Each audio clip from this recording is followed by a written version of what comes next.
ଭଲ ଅଛ? ଅନଲାଇନ ଶିକ୍ଷା ଭଲ ଲାଗୁଛି? ହଉ, ଭଲ ପିଲା। କାଲି ତୁମମାନଙ୍କୁ କେତୋଟି ପ୍ରଶ୍ନ ଦେଇଥିଲି, ସମସ୍ତେ ଲେଖିଦେଇଛ? ଓହୋ, ଗଣକବି ଆଖ୍ୟା ଲେଖିପାରିନ ନା? ଠିକ ଅଛି, ତାହେଲେ ଶୁଣ। ଗଣକବି ବୈଷ୍ଣବ ପାଣିଙ୍କୁ ଦିଆଯାଇଥିଲା। କାହିଁକି ନା ସେ ଲୋକମାନଙ୍କର କଥାକୁ, ଲୋକଲୋଚନକୁ ଗୀତିନାଟ୍ୟ ମାଧ୍ୟମରେ, ପାଲା ମାଧ୍ୟମରେ ଆଣିପାରୁଥିଲେ। ଦଳିତ ନିଷ୍ପେଷିତ ଲୋକଙ୍କର କଥାକୁ ସେ ଶବ୍ଦ ସଂଯୋଜନା ମାଧ୍ୟମରେ ସୁନ୍ଦର ଭାବରେ ଗୀତରେ ସଜାଇ ନାଟକ, ପାଲା, ସୁଆଙ୍ଗ ଏସବୁ କରି ଲୋକାଭିମୁଖୀ କରାଇ ପାରିଥିଲେ। ତେଣୁ ତାଙ୍କୁ ଗଣକବି ଆଖ୍ୟା ଦିଆଯାଇଥିଲା। ବୁଝିପାରିଲ? ଠିକ ଅଛି, ଲେଖିଦବ ଖାତାରେ। ହଉ, ତାହେଲେ ଆଜି ଆମେ ପଢ଼ିବା ବା ବୁଝିବା ଶିକ୍ଷା ଦୀକ୍ଷା। এই ଶିକ୍ଷା ଦୀକ୍ଷା କବିତାରେ କେତେ ଗୁଡ଼ିଏ କଠିନ ଶବ୍ଦ ଅଛି ତୁମମାନଙ୍କ ପାଇଁ? ନା ସବୁ ବୁଝିପାରିବ? କଠିନ ଶବ୍ଦ ଅଛି, ନାଇଁ? ଠିକ ଅଛି, ତାହେଲେ ଲେଖ କେଉଁ ଗୁଡ଼ିକ ତୁମମାନଙ୍କ ପାଇଁ କଠିନ ଶବ୍ଦ। ଆଲୋଚନା କର। ଯଦି ନ ବୁଝିପାରୁଛ ତାହେଲେ ମୋତେ ପଚାର। ଓ, ଦୀକ୍ଷା। ଠିକ ଅଛି, ଦୀକ୍ଷା କହିଲେ ଯେକୌଣସି କାର୍ଯ୍ୟ କରିବା ପାଇଁ ଦୃଢ଼ ସଂକଳ୍ପ କରିବା। ତାପରେ ଅହଙ୍କାର, ନିଜକୁ ଖୁବ ବଡ଼ ମନେ କରିବା, ଆତ୍ମବଡ଼ିମା, ଗର୍ବ। ନରେ ଲୋକମାନେ, ଏ ବହୁ ବଚନ ଆସିଛି, ଲୋକମାନେ। ଆଉ କ'ଣ ବୁଝିପାରିଲନି? ପତିବ୍ରତା। ପତିବ୍ରତା ଯିଏ ସତୀ ନାରୀ। ତୁମେ ସୀତାଙ୍କ ବିଷୟରେ ଜାଣିଲ, ସୀତା ହେଉଛନ୍ତି ପତିବ୍ରତା। ଆଉ ସାବିତ୍ରୀ ପତିବ୍ରତା ନାରୀ। ସ୍ୱାମୀଙ୍କର ଆଜ୍ଞାକୁ ଯିଏ ତଳେ ପକାଏ ନାହିଁ। ସ୍ୱାମୀଙ୍କର ଯିଏ ବିଶ୍ୱସ୍ତା ହୁଏ ସେ ହେଉଛି ପତିବ୍ରତା। ଆଉ କ'ଣ ଅଛି କଠିନ ଶବ୍ଦ? ଗୂଢ଼, ପ୍ରଗାଢ଼। ଗୂଢ଼ କହିଲେ ପ୍ରଗାଢ଼। ଅପ୍ରକାଶିତ, ଗୁପ୍ତ, ପ୍ରଗାଢ଼, ରହସ୍ୟପୂର୍ଣ୍ଣ। ଶିକ୍ଷା ଦୀକ୍ଷା କବିତାର କବି ପରିଚୟ ପାଇଲ, କବିତାର ପୃଷ୍ଠଭୂମି ବିଷୟରେ ଜାଣିଲ। କବିତାଟିକୁ ତୁମେମାନେ ଅଭ୍ୟାସ କରିଛ, ଶୁଣି ଖୁସି ହେଲି। ଆଜି ତୁମମାନଙ୍କୁ ମୁଁ କବିତାଟିକୁ ସରଳ ଭାଷାରେ ବୁଝାଇ ଦେଉଛି। ତୁମେମାନେ ରାମାୟଣ କଥା ତ ଜାଣିଛ। ଦଶରଥ ନାମକ ଜଣେ ରାଜା ଅଯୋଧ୍ୟାରେ ରାଜୁତି କରୁଥିଲେ। ତାଙ୍କର 3 ରାଣୀ ଥିଲେ। ପାଟରାଣୀ କୈକେୟୀ। କୈକେୟୀ ପାଖରେ ମନ୍ଥରା ନାମକ ଜଣେ ଦାସୀ ରହିଥିଲେ। ରାମ ରାଜା ହେବା କଥା ଶୁଣି ଦଶରଥଙ୍କୁ ଏଇ ସମୟଟି ଉପଯୁକ୍ତ ବୋଲି ବର ମାଗିବା ପାଇଁ ତାଙ୍କ କାନରେ କହିଥିଲେ। କିଏ କହିଥିଲେ? କୈକେୟୀ କାନରେ ମନ୍ଥରା କହିଥିଲେ।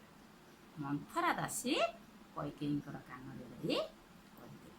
କାହିଁକି ବର ମାଗିବା ପାଇଁ ସୂଚାଇ ଦେଇଥିଲେ? ଏକଦା ସମ୍ବର ଅସୁର ଆଉ ଦେବରାଜ ଇନ୍ଦ୍ରଙ୍କ ସହିତ ଯୁଦ୍ଧ ହୋଇଥିଲା। ଯୁଦ୍ଧରେ ଦେବରାଜ ଇନ୍ଦ୍ର ପରାସ୍ତ ହୋଇଥିଲେ। ସମ୍ବର ଅସୁରର ସୈନ୍ୟମାନେ ଇନ୍ଦ୍ରଙ୍କୁ ଖୁବ୍ ହଇରାଣ ହରକତ କରିଲେ। ତେଣୁ ଇନ୍ଦ୍ର ରାଜା ଦଶରଥଙ୍କର ସାହାଯ୍ୟ ଲୋଡ଼ିଲେ। ଦଶରଥ ବନ୍ଧୁଙ୍କୁ ସାହାଯ୍ୟ କରିବା ପାଇଁ ରଥାରୂଢ଼ ହୋଇ ଯୁଦ୍ଧକ୍ଷେତ୍ରରେ ଅବତୀର୍ଣ୍ଣ ହେଲେ। ସେଇ ରଥରେ ସାରଥୀ ହୋଇଥିଲେ କୈକେୟୀ।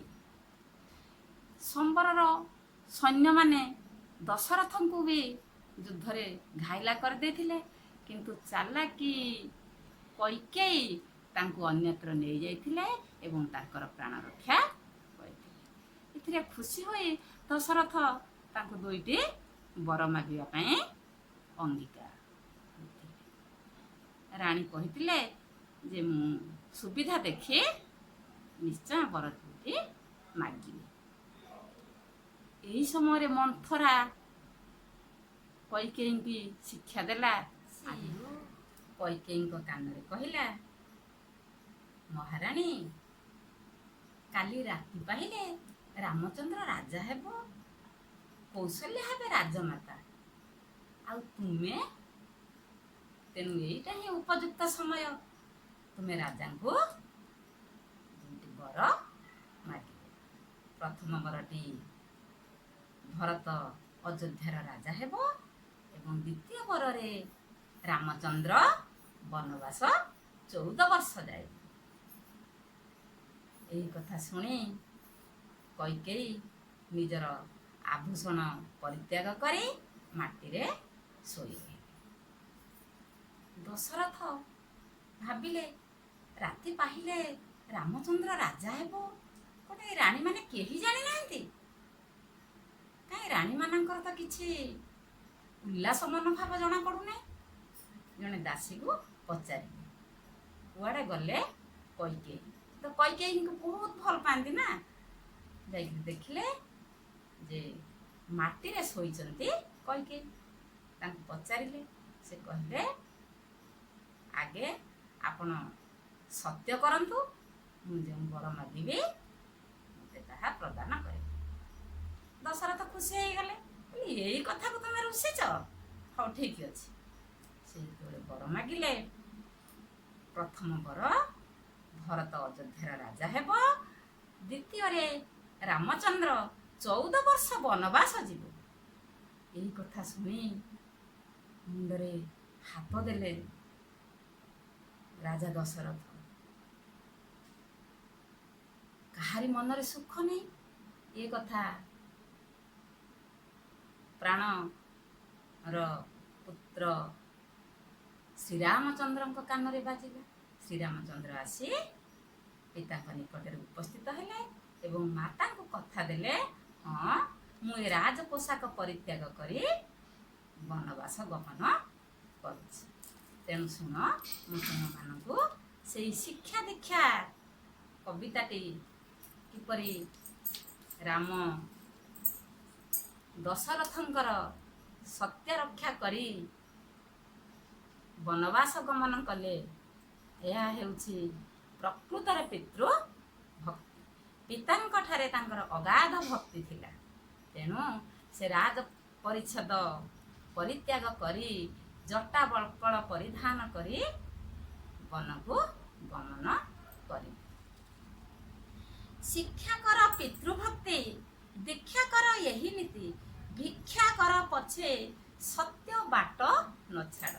ତୁମେମାନେ ଏ ଯେଉଁ ପିତୃଭକ୍ତି ରାଜା ଦଶରଥଙ୍କର ପୁଅ ଶ୍ରୀରାମଚନ୍ଦ୍ରଙ୍କ ଠାରୁ ଶୁଣିଲ ବା ଜାଣିଲ, କେତେ ଭକ୍ତି ପିତାଙ୍କ ଠାରେ ଥିଲା ରାମଚନ୍ଦ୍ରଙ୍କର।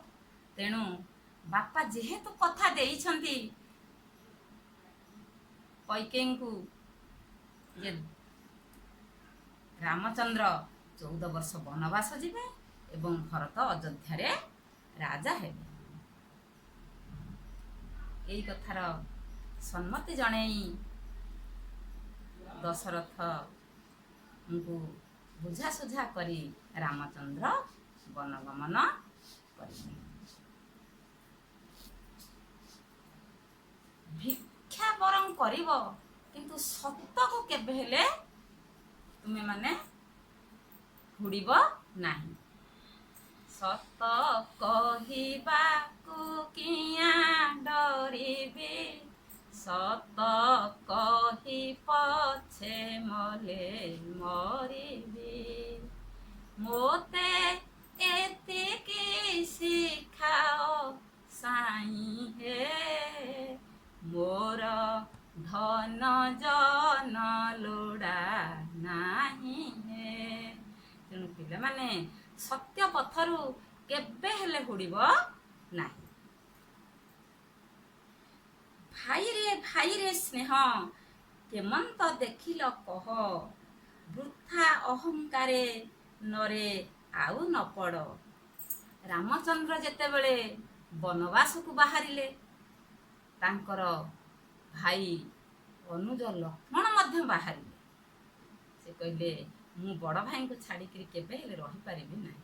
ଭାଇ ଯିବେ ବନବାସ, ମୁଁ ବି ତାଙ୍କ ସହିତ ଯିବି ବନବାସ। ତେଣୁ ଏଇଥିରୁ ତୁମେମାନେ ଭାଇର ସ୍ନେହ କେତେ ନିବିଡ଼, କେତେ ମଧୁର ଜାଣିପାରୁଥିବ। ବୃଥା ଅହଙ୍କାରେ ନରେ ଆଉ ନ ପଡ଼। ତେଣୁ ମଣିଷ, ତୁମେମାନେ ଯେଉଁ ନିଜକୁ ବଡ଼ ବୋଲି ଭାବୁଛ, ତୁମର ଯେଉଁ ଆତ୍ମବଡ଼ିମା ରହିଛି ତାହା ଦୂର କର। ସୀତାଠାରୁ ପତିବ୍ରତା ଶିକ୍ଷା କର ଏହି କଥା, ଶିଖାଇ ମହିଳା ଗଣେ ସୁଯଶ ଲୋଡ଼। ମା ସୀତା, ଜନକ ନନ୍ଦିନୀ ସୀତା, ରାଜକୁମାରୀ ସୀତା, ସିଏ ମଧ୍ୟ ନିଜର ଆୟ ଅଳଙ୍କାର ପରିତ୍ୟାଗ କରି ସନ୍ନ୍ୟାସିନୀ ବେଶ ଧାରଣ କରି ସ୍ୱାମୀଙ୍କ ସହିତ ପଥଗାମିନୀ ହେଲେ। କହିଲେ, ମୋ ସ୍ୱାମୀ ଯେଉଁଆଡ଼େ ଯିବେ ମୁଁ ସେଇଆଡ଼େ ଯିବି।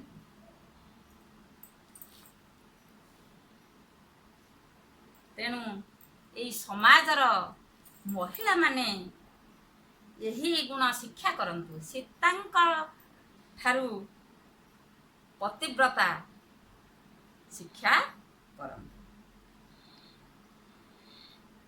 ପୁତ୍ରେ ପିତା ସ୍ନେହେ କେଡ଼େ, ପୁତ୍ର ବିନେ ପ୍ରାଣ ଛାଡ଼େ, ଭାଙ୍ଗିକେ ପାରିବ ଗୂଢ଼ ସ୍ନେହର ବାଡ଼।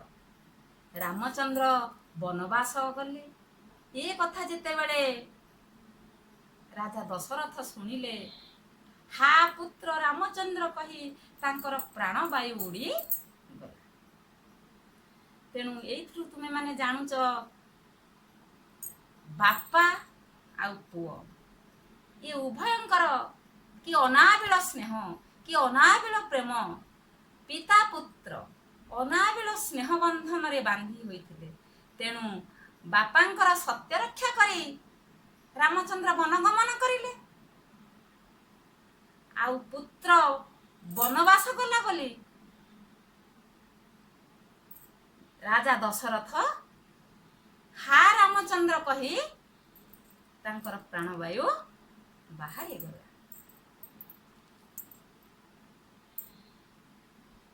ଏ ଯେଉଁ ପିତା ପୁତ୍ରର ସ୍ନେହ କେଡ଼େ ମଜବୁତ, କେଡ଼େ ମଧୁର ସମ୍ପର୍କ, ଭାଙ୍ଗିକେ ପାରିବ ଗୂଢ଼ ସ୍ନେହର ବାଡ଼। ଆମେମାନେ ବାଡ଼ି ବଗିଚାରେ ପନିପରିବା ଫସଲ କରିଥିଲେ,